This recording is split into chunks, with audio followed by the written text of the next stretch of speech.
മാതാവിന് ഏറ്റവും സ്വാധീനമുള്ള ഒരു വ്യക്തിയായിരുന്നു ഈശോ. അത് ഞാൻ എടുത്തു പറഞ്ഞത് നമ്മുടെ കാനായിലെ വെള്ളം വീഞ്ഞാക്കിയ അത്ഭുതത്തോടു കൂടിയാണ് അതെനിക്ക് ഉറച്ച വിശ്വാസം കിട്ടിയത്. നിങ്ങൾക്കിത് എല്ലാവർക്കും അറിയാവുന്ന കഥയാണ്. വീഞ്ഞ് തീർന്നു പോയി. മാതാവ് മകനോട്, ഈശോയോടൊന്ന് പറയുകയാണ്, അവർക്ക് വീഞ്ഞില്ല. പക്ഷെ ഉടനെ മകൻ തർക്കുത്തരവായിരുന്നു. പക്ഷെ എങ്കിലും സ്വന്തം അമ്മയ്ക്ക് മകൻ്റെ സ്വഭാവം അറിയാവുന്നതുകൊണ്ട് അമ്മ പരിചാരകരോട് പറയുകയാണ്, അവൻ പറയുന്നത് നിങ്ങൾ ചെയ്യുക. ആദ്യം തർക്കുത്തരം പറഞ്ഞ ഈശോ അവരോട് പറയുന്നു, നിങ്ങൾ ആ കൽഭരണികളിൽ വെള്ളം നിറയ്ക്കുക. അത് വീഞ്ഞായി. അങ്ങനെയാണ് ആ അത്ഭുതം. ഇപ്പം മാതാവിന് ഏറ്റവും സ്വാധീനമുള്ള ഒരാളാണ് ഈശോ. അപ്പോൾ നമുക്കും ആ രീതിയിൽ മാതാവിനെ മുറുകെ പിടിച്ച് നമ്മുടെ ജീവിതത്തിലേക്ക് ഈശോയെ കൊണ്ടുവരാനും ഈശോയിലൂടെ നമുക്ക് സ്വർഗം പ്രാപിക്കാനും നമ്മൾ ശ്രമിക്കണം. അതാണ് എനിക്ക് പറയുവാനുള്ളത്. ജോൺ പോൾ രണ്ടാമൻ മാർപ്പാപ്പയെ നിങ്ങൾ കേട്ട് കാണും. പോളണ്ടിൽ നിന്നുള്ള പാപ്പയാണ്. നിങ്ങൾക്കറിയാം, എല്ലാവർക്കും അറിയാം, എല്ലാ മെത്രാന്മാർക്കും, മെത്രാന്മാരായി കഴിഞ്ഞിട്ടാണ് കർദിനാളും പാപ്പായൊക്കെ ആവുന്നത്, എല്ലാ മെത്രാന്മാർക്കും ഒരു ആപ്തവാക്യം ഉണ്ട്. അവർ മെത്രാൻ സ്ഥാനം ഏറ്റെടുക്കുമ്പോൾ ഒരു വാക്ക് ഏറ്റെടുക്കും. അങ്ങനെ ജോൺ പോൾ രണ്ടാമൻ മാർപ്പാപ്പായുടെ ആപ്തവാക്യം തോത്തുസ് തൂസ്, ടോട്ടലി യുവേഴ്സ്, പൂർണ്ണമായും നിനക്ക്. അതായത് മാതാവിനോട് പറയുകയാണ്, അമ്മേ ഞാൻ പൂർണ്ണമായും നിനക്കാണ്, ടോട്ടലി യുവേഴ്സ്. ഈ പാപ്പായുടെ ഒരു കഥ നിങ്ങൾക്കറിയാവും. പോളണ്ടിൽ നിന്നുള്ള മാർപ്പാപ്പായാണ്. വെടിവെച്ച് നിലത്ത് വീണ ഒരു പാപ്പായാണ്. 1981 മെയ് 13 വത്തിക്കാൻ സ്ക്വയറിൽ, വത്തിക്കാൻ ബസിലിക്കയുടെ മുമ്പിലുള്ള സ്ക്വയറിൽ മാർപ്പാപ്പ ജനങ്ങളെ സ്വീകരിക്കും. 50,000 ജനങ്ങൾ അന്നത്തെ ദിവസം ഉണ്ടായിരുന്നു.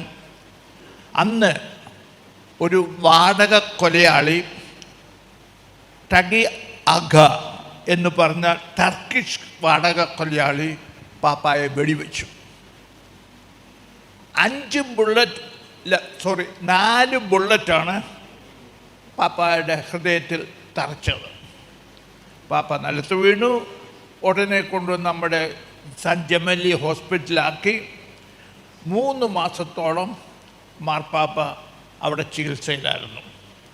ദൈവത്തിൻ്റെ അനുഗ്രഹത്താൽ പാപ്പ ജീവൻ തിരിച്ചു കിട്ടി. 4 ബുള്ളറ്റിൽ 3 ബുള്ളറ്റിൻ ഓപ്പറേറ്റ് ചെയ്ത് പുറത്തെടുത്തു. ഒരെണ്ണം ഇന്നും ആ ജോൺ പോൾ രണ്ടാമൻ മാർപ്പാപ്പയുടെ ഉദരത്തിലുണ്ട്. അത് പുറത്തെടുത്താൽ ജീവൻ പോകും. അതുകൊണ്ട് അത് അവിടെ തന്നെ വെച്ചേക്കാനാണ് ഡോക്ടേഴ്സ് സജസ്റ്റ് ചെയ്ത്. അങ്ങനെയാണ് പാപ്പ മരിക്കുന്നിടം വരെ ആ ബുള്ളറ്റ് ഉള്ളിൽ വെച്ചുകൊണ്ടാണ് നടന്നത്. ഈ ലോകം മുഴുവൻ സഞ്ചരിച്ച്. ഞാൻ എടുത്തു പറയാൻ കാര്യം, ജോൺ പോൾ രണ്ടാമൻ പാപ്പായുടെ കീഴിൽ 26 വർഷം ഞാൻ ജോലി ചെയ്തിട്ടുണ്ട്. ഏറ്റവും കൂടുതൽ സമയം പാപ്പായെ കാണാനും പുള്ളിയുടെ യാത്രാ സമയത്ത് കൂടെ താമസിക്കാനും കൂടെ നിൽക്കാനും ഒക്കെ ഭാഗ്യം ലഭിച്ച ഒരാളാണ് ഞാൻ. പക്ഷെ ഇന്ന് ഞാൻ ഏറ്റെടുക്കുന്ന പാപ്പായുടെ ആ ആപ്തവാക്യമാണ് തോത്തുസ് തൂസ്. അതാണ് പാപ്പ എല്ലാവരും. മാതാവിനോട് പാപ്പ ഒരു കാര്യം പറയാം. ഹോസ്പിറ്റലിൽ നിന്ന് ചികിത്സ കഴിഞ്ഞ് വത്തിക്കാൻ അപ്പാർട്ട്മെൻറ്റിൽ തിരിച്ചു വന്നിട്ട് മാർപ്പാപ്പയുടെ ആദ്യത്തെ പ്രസംഗം റേഡിയോയിൽ കൂടെ കട്ടിലെ കിടന്നുകൊണ്ട് പറയുന്നു, മാതാവാണ് എന്നെ രക്ഷിച്ചത്, എനിക്ക് ജീവൻ നൽകിയത് എൻ്റെ അമ്മയാണ്. തോത്തൂസ് തൂസ് 3 തവണ എടുത്ത് പറഞ്ഞു, അമ്മേ എല്ലാം നിനക്ക്, പൂർണ്ണമായും നിനക്ക്. അങ്ങനെ മാതാവിനോടുള്ള ഭക്തിയും പിന്നെ സപ്പോർട്ടും അങ്ങേയറ്റം പ്രഖ്യാപിച്ച ഒരാളാണ് ജോൺ പോൾ രണ്ടാമൻ പാപ്പ. ഈ സമയത്ത് ഞാൻ പറയാൻ ഉദ്ദേശിക്കുന്നത് ഇതേ ഉള്ളൂ, നമുക്കെല്ലാവർക്കും മാതാവിനെ വട്ടം പിടിച്ച് നമ്മുടെ ജീവിതത്തിൽ കൊണ്ടുവരണം. ഒരു ചെറിയ കഥ പറയുന്നതിന് കുറ്റമില്ലല്ലോ അല്ലേ? നടന്ന ഒരു സംഭവം നടന്നതല്ല,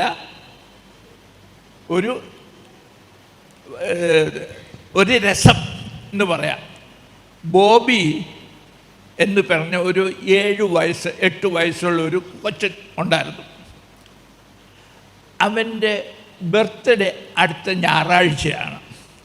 അവൻ വന്ന് അമ്മ അടുക്കള ജോലി ചെയ്തുകൊണ്ടിരിക്കുക. അമ്മേ, എനിക്ക് അടുത്ത ഞായറാഴ്ച എൻ്റെ ബർത്ത്ഡേക്ക് എനിക്കൊരു ബൈക്ക് വേണം, അത് വേണം എൻ്റെ സമ്മാനം എനിക്ക് കിട്ടേണ്ടത്, അതും ഒരു റെഡ് കളറിലുള്ള ബൈക്ക്. അപ്പം അമ്മ പറഞ്ഞു, നീ ദുശാഠ്യനാണ്, വഴക്കാളിയാണ്, നിനക്കിത് അർഹിക്കുന്നില്ലല്ലോ, നീ ഈശോയോട് ചോദിക്കുക, ഈശോ സമ്മതിക്കുകയാണെങ്കിൽ തരാം. അതുകൊണ്ട് നീ പോയി ഈശോയോട് പറ, നിനക്കൊരു ബൈക്ക് വേണം ബർത്ത്ഡേക്ക്. അപ്പോൾ ഇവൻ ഓടി മുറി പോയിരുന്ന് ഈശോയ്ക്ക് എഴുതുക, ഈശോ, ഞാൻ നല്ല കുഞ്ഞാണ്, ഞാൻ എല്ലാം അമ്മച്ചി പറയുന്നതെല്ലാം അനുസരിക്കും, അതുകൊണ്ട് എൻ്റെ ബർത്ത്ഡേക്ക് എനിക്കൊരു ബൈക്ക് വേണം, അതും ചുമല ബൈക്ക്. അപ്പോൾ അത് എഴുതി കഴിഞ്ഞാൽ അവർ മനസ്സിലായി നടക്കത്തില്ല, ഈ കത്ത് രക്ഷയില്ല. അവനോട് അത് വലിച്ചു കയറി വീണ്ടും ഒരു കടലാസ് എടുത്തു വീണ്ടും എഴുതി, ഈശോ, ഞാൻ കുറച്ചൊക്കെ നല്ല കുഞ്ഞാണ്, കുറച്ചൊക്കെ തെറ്റും പറ്റിയിട്ടുണ്ട്, പക്ഷെ എന്നാലും നീ എനിക്കൊരു ബൈക്ക് തരണം, അതും ഒരു ചുമല ബൈക്ക് എൻ്റെ ബർത്ത്ഡേക്ക്. അതും മനസ്സിലായി ഞാൻ കുറച്ചൊക്കെ കീറിക്കളഞ്ഞു. 3-ാമത്തെ കടലാസ് എടുത്തു, പ്രിയപ്പെട്ട ഈശോ, ഞാൻ അത്ര നല്ല കൊച്ചനൊന്നും അല്ല, എന്നാലും എൻ്റെ ബർത്ത്ഡേക്ക് എനിക്കൊരു ബൈക്ക് വേണം, അത് വേണം സമ്മാനം. എന്നിട്ട് അവന് ഒന്നും രക്ഷയില്ല, ഇതുകൊണ്ടൊന്നും ഈശോയെ കളിപ്പിക്കാൻ പറ്റത്തില്ല. അവൻ മനസ്സിലാക്കി. അവനത് കഴിഞ്ഞിട്ട് ചിന്തിച്ചു. പെട്ടെന്ന് അവന് ഒരു ആശയം കിട്ടി. ഓടി താഴെ അമ്മയോട് പറഞ്ഞു, അമ്മയെ ഞാൻ പള്ളി വരെ പോവുകയാണ്. പള്ളിയിലോട്ട് കയറി എല്ലാം ചുറ്റുമൊക്കെ നോക്കി, ആരെങ്കിലും ഉണ്ടോ എന്നൊക്കെ നോക്കി. പമ്മ അവിടെ മാതാവിന് ചെറിയൊരു സ്റ്റാച്യു ഉണ്ട്, മാതാവിൻ്റെ ഒരു സ്റ്റാച്യു. ഇവൻ ചുറ്റും നോക്കിയിട്ട് ആരും കാണാതെ മാതാവിൻ്റെ സ്റ്റാച്യു എടുത്ത് ഷർട്ടിനടിയിൽ കയറ്റി ഓടി തിരിച്ച് അവൻ്റെ മുറി വന്നു, മേശപ്പുറത്ത് വെച്ചു ഈ സ്റ്റാച്യു. എന്നിട്ട് പറഞ്ഞു, ഈശോ, നിൻ്റെ അമ്മയെ ഞാൻ കിഡ്നാപ്പ് ചെയ്തിരിക്കുന്നു, ഇനി നിനക്ക് നിൻ്റെ അമ്മയെ കാണണമെങ്കിൽ എനിക്കൊരു ബൈക്ക് സമ്മതിക്കണം, അതും ഒരു ചുമല ബൈക്ക്. തമാശയാണ്, ചിരിക്കാനുണ്ട്. പക്ഷേ നമുക്ക് മാതാവിനെ കിഡ്നാപ്പ് ചെയ്യണം. കിഡ്നാപ്പ് ചെയ്യാനുള്ള ഏറ്റവും നല്ലൊരു റോസറി. നമ്മുടെ കുടുംബത്തിലും പേഴ്സണലായാലും റോസറി വഴിയായി മാതാവിനെ നമ്മൾ കിഡ്നാപ്പ് ചെയ്യണം. റോസറിയിൽ കൂടെ നമുക്ക് മാതാവ് വഴി നമുക്ക് ഈശോയിലേക്ക് എത്തണം. അതാണ് ഇന്നത്തെ സമയത്ത് എനിക്ക് നിങ്ങളോട് പറയാനുള്ളത്. റോസറി നമ്മുടെ ജീവിതത്തിൻ്റെ ഭാഗമായിട്ട് മാറണം. ഈ ജോൺ പോൾ രണ്ടാമൻ അദ്ദേഹത്തിൻ്റെ പ്രസംഗത്തിൽ പലപ്പോഴും പറഞ്ഞിട്ടുണ്ട്, ജീവിതത്തിൽ ഓർമ്മ വെച്ച കാലം തൊട്ട് ഒരു ദിവസം പോലും റോസറി ചെല്ലാതെ ഞാൻ ഉറങ്ങിയിട്ടില്ല. അങ്ങനെ എത്ര പേർക്ക് പറയാൻ സാധിക്കും? ഇവിടെ ഇപ്പം നടക്കുന്ന പലപ്പോഴും പഴയ കാലത്ത് ഞങ്ങളൊക്കെ കൊച്ചുങ്ങുന്ന കാലത്ത് വർഷകാലങ്ങളിൽ നമ്മുടെ ഇവിടങ്ങളിലെ എല്ലാ വീടുകളിലും കുടുംബ പ്രാർത്ഥന ഉണ്ടായിരുന്നു. അതിലേറ്റവും പ്രധാനമായിട്ടുള്ളത് റോസറി ആയിരുന്നു. ഞാൻ പാറേപ്പള്ളി ഭാഗത്താണ്, ചങ്ങനാശ്ശേരി. ഞാൻ അന്നൊക്കെ വൈകുന്നേരം 7 മണിക്ക് ആ ചങ്ങനാശ്ശേരി സെൻറ്റ് ബർട്ട്മാൻസ് ഹൈസ്കൂള് പാറേപ്പള്ളി ആ റോഡിൽ കൂടെ പോകുമ്പോൾ വൈകുന്നേരം 7 മണിക്ക് 2 വശത്തുമുള്ള വീടുകളിൽ നിന്ന് കേൾക്കുന്ന റോസറി, കൊന്ത നമസ്കാരം ചെല്ലുന്ന വാക്കുകളാണ്, പ്രാർത്ഥനയാണ് കേട്ടുകൊണ്ടിരുന്നത്. അതായിരുന്നു അന്നത്തെ കാലം. ഇന്ന് അത് ഒഴിവാണെങ്കിൽ സീരിയലിൻ്റെ കാര്യങ്ങളാണ്, സീരിയലാണ്. അത് നമ്മുടെ കാലം എത്രയോ മാറി എന്നാണ്. അതിൽ നിങ്ങൾ മരിയൻ ഭക്തർ, എനിക്ക് അപേക്ഷിക്കാനുള്ളത് നമ്മുടെ കുടുംബങ്ങളിൽ തിരികെ വരണം. മാതാവിനുള്ള ഭക്തിയും കുടുംബ പ്രാർത്ഥനയും വീണ്ടും നമ്മുടെ വീടുകളിൽ കൊണ്ടുവരണം. നമ്മുടെ കൊച്ചുമക്കളെ നിങ്ങൾ പ്രത്യേകം ട്രെയിൻ ചെയ്തെടുക്കണം.